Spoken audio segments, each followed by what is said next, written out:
Ngayong buwan mga kapuso, inaasang mararanasan na sa bansa ang La Nina. Kaugnay niyan, makapareham natin live si Ana Clorin Horda, weather specialist mula sa Pag-asa. Magandang umaga, Miss Ana. Magandang umaga din po, Sir Aljo. Kumusta po yung latest monitoring sa La Nina? Mako-consider po bang maaga o delayed na ang pagpasok nito sa ating bansa?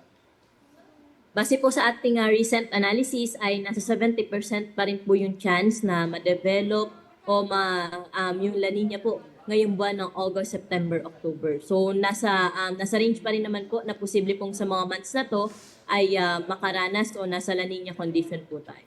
Ano po ang forecast ng Pag-asa sa parating na La Nina? Mahina po ba ito o malakas? Yes po, based nga po sa ating recent analysis ay posibleng nasa weak condition po tayo ng La Nina hanggang sa first quarter po next year. Miss Ana, kaugnay naman po sa lagay ng panahon, malayo po ba sa bansa ang namamata nating tropical storm at mataas po ba ang tsansa nitong lumakas bilang typhoon o super typhoon?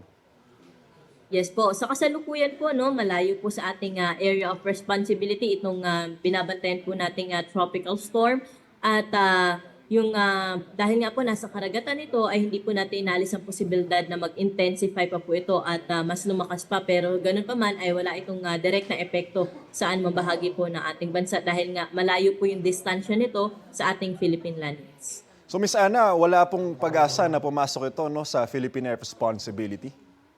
Sa ating pagtaya sa kasalukuyan ay mababa po ang tsansa na ito ay pumasok sa ating PAR. So kung magbabago man po yung kanyang track, no? So posible po ito ay pumasok pero nasa boundary lamang po at lalabas din na agad ng PAR. Pero sa ngayon, Sir Arjo, ay mababa po ang tsansa na pumasok po ito sa ating area of responsibility.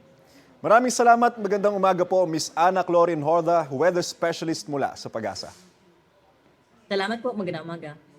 Kapuso, para laging una ka sa mga balita, bisitahin at mag-subscribe sa GMA Integrated News sa YouTube. Sa mga kapuso abroad, samahan nyo kami sa GMA Pinoy TV at sa www.gmanews.tv.